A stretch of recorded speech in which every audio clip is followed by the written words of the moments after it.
Hello everyone, this is Sonya from Sonya's Quilts and Embroidery, and I know it's July, but it's a perfect time to start getting those Christmas stockings ready for your grandchildren or for friends or whoever you would like to make a simple Christmas stocking for. These Christmas stockings are simple, but they can be made just as fancy as you want them or just as plain as you want them. You can embroidery on them. I'm fixing to show you one that I've already made this morning or today and let you see, you know, it's a simple design, but it can be made a lot more complicated if you want to, and even making it more complicated is very simple. So I'm going to show you one that I've just made and done some embellishment on it and let you see what that looks like.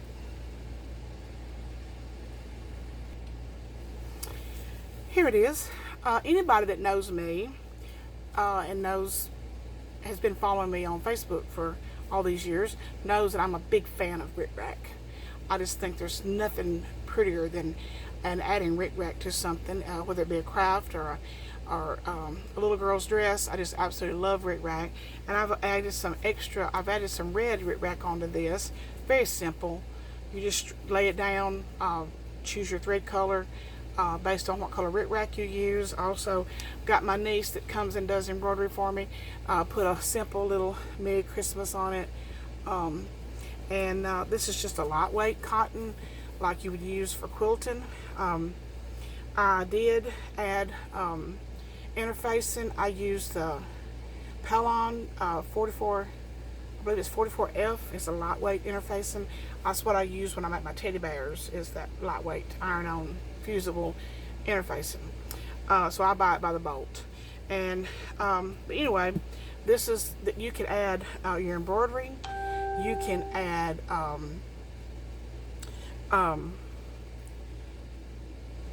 the one we're going to make on camera. It's going to have the foot patch, the toe and the heel patch on it, or you can just leave it plain and put nothing on it.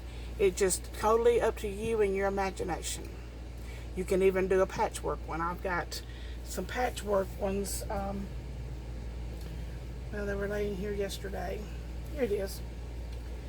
I do this out of all glittery fabrics, just all kinds of glitter fabrics, and this is a patchwork one. If you would like for me to do a video on this one, just leave it in the comments below. Very, very simple to do. Same exact pattern. This is the large stocking, and the one we're going to do today is the smaller stocking. And this is still, I mean, this is the average size stocking. This is not tiny. This is, let me measure it. It's 12 inches tall, and at its widest point, it's 10 inches. So it's about 12 inches tall and 10 inches wide at the widest point. And the bigger the stocking, the more stuff you have to put in it. So this is just a really, really good size. And you could cut the pattern down if you want to even make it smaller to like pass out. Like if you made homemade candy, or you wanted just to go to like a nursing home and give one to everybody. If you wanted to make them for your child's classroom, for them to give one to everybody, you could cut the pattern down. But today we're going to make this standard size stocking. I've got my fabric laying here.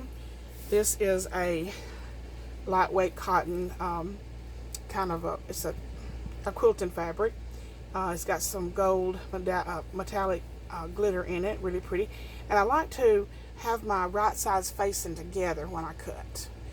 If you have your wrong sides together when you cut, you have to turn it around. Well, it really doesn't matter because we're going to separate them anyway. But if you were just going to make a plain fabric stocking and put no embellishment on there, I highly recommend that you put your right sides together, so when you get it cut out, it's ready to sew right then. All the right sides are together. You don't have to try to match it all up. It's all ready to go. Now I have got a regular muslin on top here, and I put it on top. This is the lining for the stocking, and I put it on top here because it's a small piece. It's folded in half. We're cutting 4 layers, 2 with the print and 2 of the muslin. And I put it on top here because I know it's just enough. It's just enough for what I'm going to do. So I didn't want to put it and cut it blindly, so I put it on the top so I would know what I was doing. All right, we have our stocking on, and only pin is least amount of times as you have to. When you pin a pattern, it distorts it a whole lot.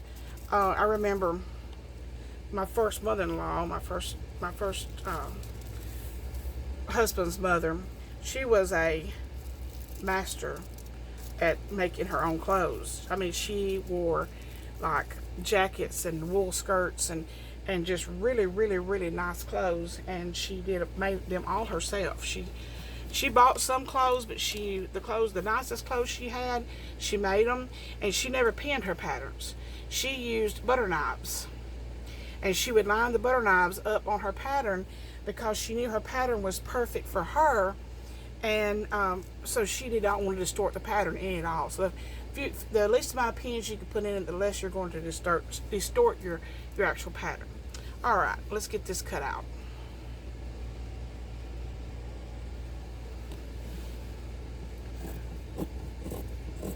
So cutting through all 4 layers, I'm sorry. And we don't need these little marking darts or where you match things up. You don't need that on this. Don't know why they put them on a stocking.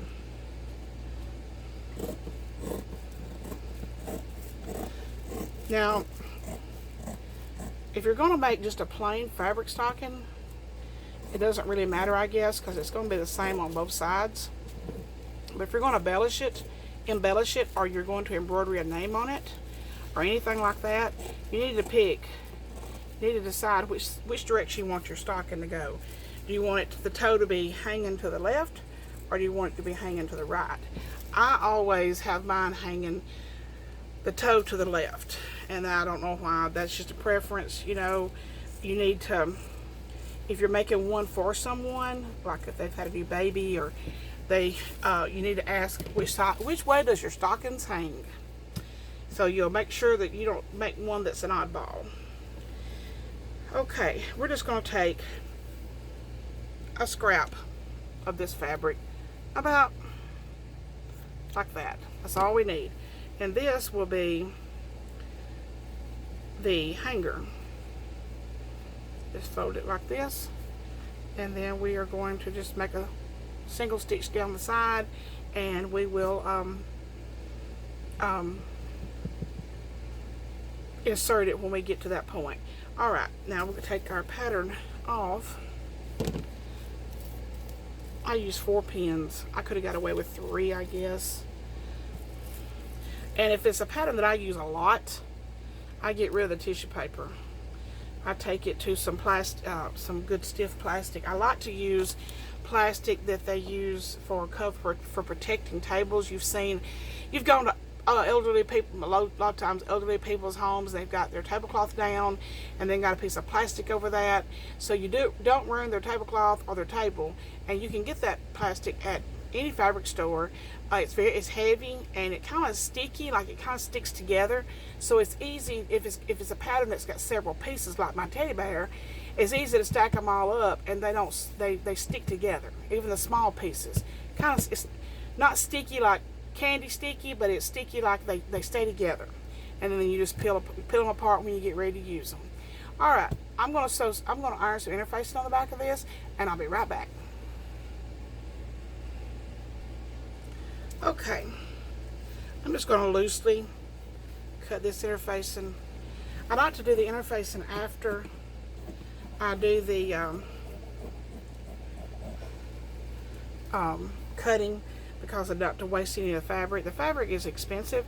This interfacing, I get it when it's on sale, when they have a coupon that one item for 60% off, or the all the stabilizers, which includes interfacing, is already 60% off, and I go in there and buy a whole bolt. So I only pay like 40 cents a yard for my interfacing. So I don't want this fabric though is a lot more than that, a lot more than 40 cents a yard, because this is 99 cents a yard, and with 60% off, I get it for 40 cents a yard. All right, we have our 2 front pieces cut, and we have our loop cut for the top. We have our 2 lining pieces, and one more piece. I'm going to cut, I've got these cut at 8 by 5. And the main thing on a toe patch, I'll clear some of this away. The main thing on a toe patch is when you see that it covers from side to side.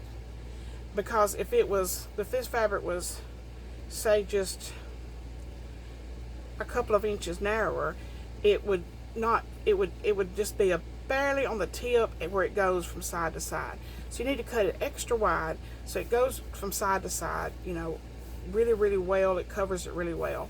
And what we're going to do is we're going to lay our toe patches like this, and then our heel patch is cut the same. And after we get this one done, we'll flip it up and we'll do the heel. And let's go, I'll meet you at the sewing machine. Okay, now we're at the sewing machine, and I'm gonna, first thing we need to do is decide how we want to, this is the point that if you wanted to put a name on it, you would do that. Or if you wanted to do any kind of embellishment, this would be the time to do it. You could sew buttons onto this in the shape of a tree. You could, you could sew buttons on here in the shape of somebody's name. I mean, the possibilities are absolutely endless on how you can embellish a Christmas stocking. But I'm just going to put the heel and toe pads on, and we will lay them like this to where it's covering both sides. We have right sides of the fabrics together, and we make sure that we have plenty of room. This goes side to side, and we're just going to do a 1/4 inch seam. When we get done, we're just going to finger press this out to the end of the toe. Just a nice at sewing machine pressing, finger pressing, keeps you from having to get up and down so many times. And then we're going to do the same thing at the heel. We're going to do a 1/4 inch seam, make sure that our fabric is spilling over both sides.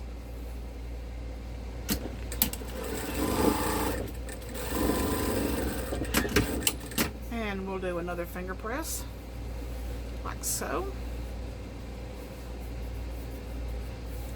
And let's turn these over. Okay. Most of the time I have not enough scissors at my machine. Today I've got too many. And we're just going to loosely cut around the heel, like so, and around the toe, same way.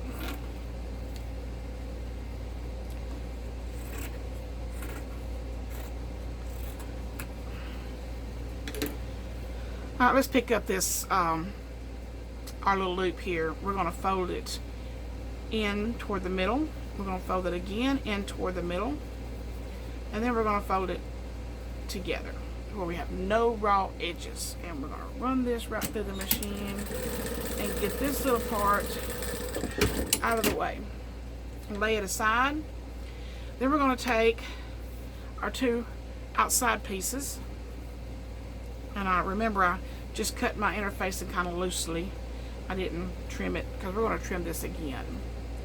And we'll make sure that everything is lined up.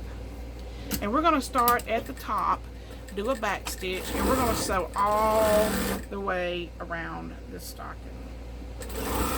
And this is the way I like to do around a curve. Now this, I don't know if this is what anybody else does, but it's just a way that I've learned to do it over the years to keep your curve going. I put my hand in the curve, the nice firm hold, and I just kind of twirl my hand around these curves to keep them from being kind of all kind of boxy looking where you have to stop and start.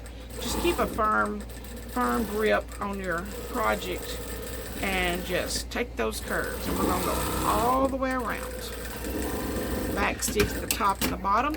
And most, you know, when you read a pattern, it says to clip at the curves. But I am not going to clip these curves.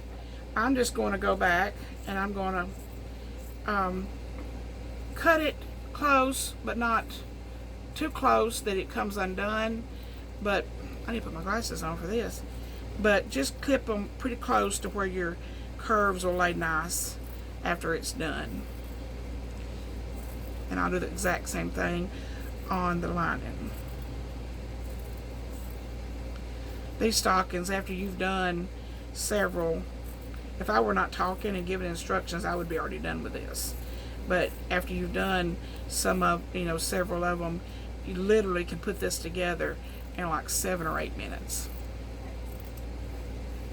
Okay, let's turn our stocking and see what it looks like.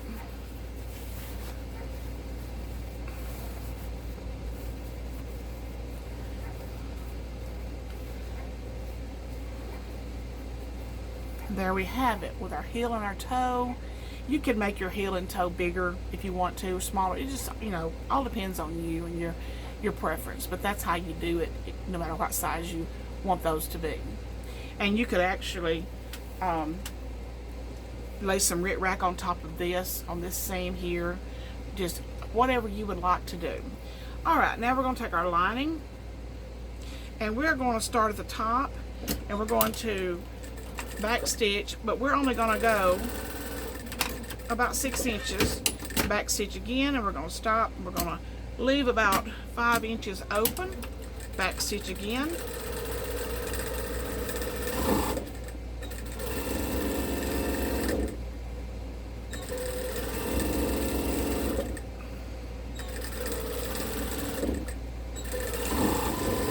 And we're going to sew all the way to the top. We're doing this just like we did the this one, except we're leaving about 4 or 5 inches opening. And then we'll go back and we'll trim. We'll just trim the curves. You don't have to trim all of it. Just trim around the sharp curves. Get that excess fabric out of there so it will not be bulky and it will lay a lot prettier.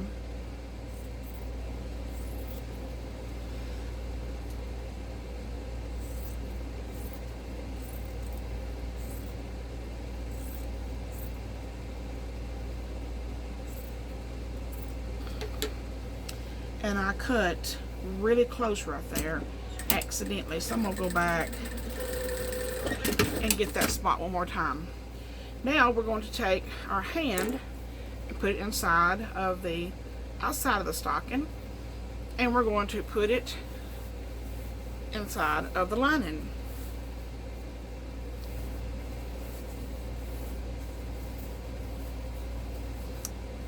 Make sure it's down in there good.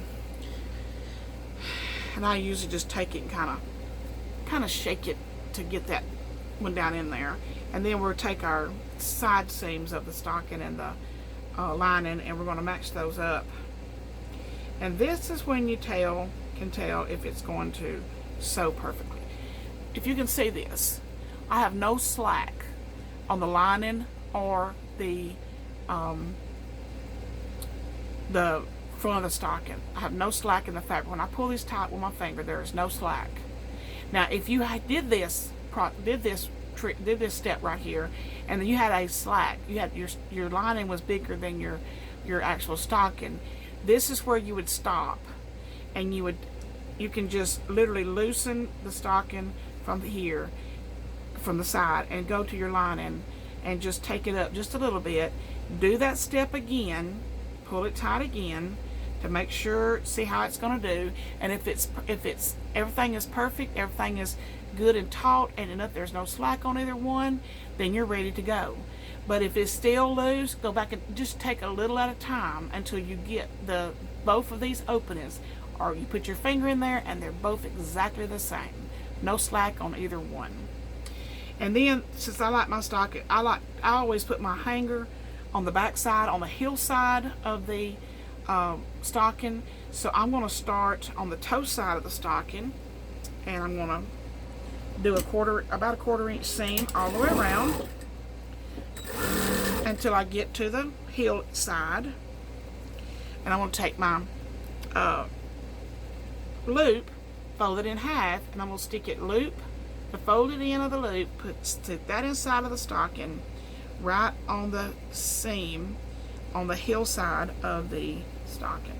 Let me turn this up just a little bit so you can see it maybe a little better. Sticking the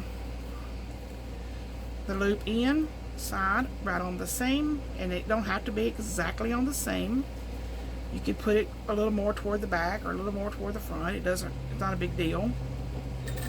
And we're gonna go and just sew over that seam with that loop inside. And make sure you put the folded end of the loop down, because I did it backward. I've done everything in my lifetime exactly backwards and had to redo it. And I put it in upside down one time and had to take the whole top of the stocking off. Now we're almost done. We are within 45 seconds of being finished. We're going to go to our opening in the lining and pull out our stocking. I always tell my husband when he's in here, and my niece, I guess weird sense of humor, I always said, look, I'm giving birth to a stocking. There's a stocking coming out. Okay. Everything's perfect. There are no pleats. There are no gathers. It is absolutely perfect. Toot toot. And then we'll just take the opening side of the lining and just, if you'll just put some tension on it like this, that will close by itself. And we're just going to take it on the machine and just do a tiny little seam. Close up the hole. Stick the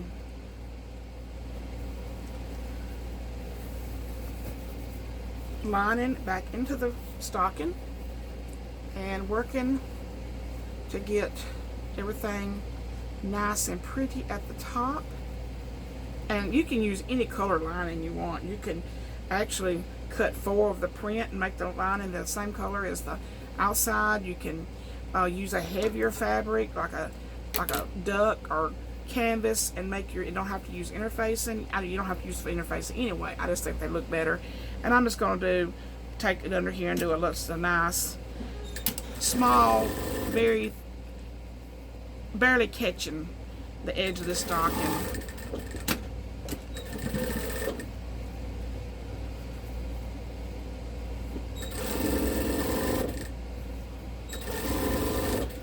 And just do a top stitch to hold everything in place. And there we have it. One custom made with a heel and toe patch stocking. Like I said, if there's any embellishment you want to do, you need to do that before you do the construction. It'll go together perfect every time if you do it just like I showed you. And it will be a project that you would love to do. It's very uncomplicated. This is not how the pattern said to do it, but I try. I know how fabric works. I know what you can and you cannot do, and so I will study a pattern until I figure out the easiest possible way to make it and fastest, because I have to do so much sewing. And but anyway, I hope you make 1 million of them. Pass them out at like I said, the nursing home. Make some for your child your child will be the star of the class if they take a stocking to all their classmates with a couple little good, maybe put a notebook in it and a candy cane or something like that, and they will love you forever. Maybe not a notebook, maybe something to go to the Dollar Tree and get a couple little things. You don't have to fill it up, but if I was giving them to a classroom full of children, I would definitely cut this down to where I could just go buy a big bag of candy and put 2 or 3 pieces of candy in it, maybe a candy cane and maybe some pretty pencils or something like that. And I hope you enjoyed this project, and as always, I really appreciate you watching. I've got 201 subscribers, and that thrills me to death. When I get to 250, I am going to give away another prize. I have not decided what that prize is going to be. When I got to 150, I think, subscribers, I gave away a quilt. a lady in Arkansas won that quilt, and it has been sent to her a month and a half ago. And so I'm trying to get to 250 now. And if you enjoyed this, please share this video, comment if you have any questions or something that you would like to see me do, or hit that subscribe button and that bell notification, and give me a thumbs up if you enjoyed this video. And have a great rest of the day, and get to making stockings. Thank you. Bye-bye.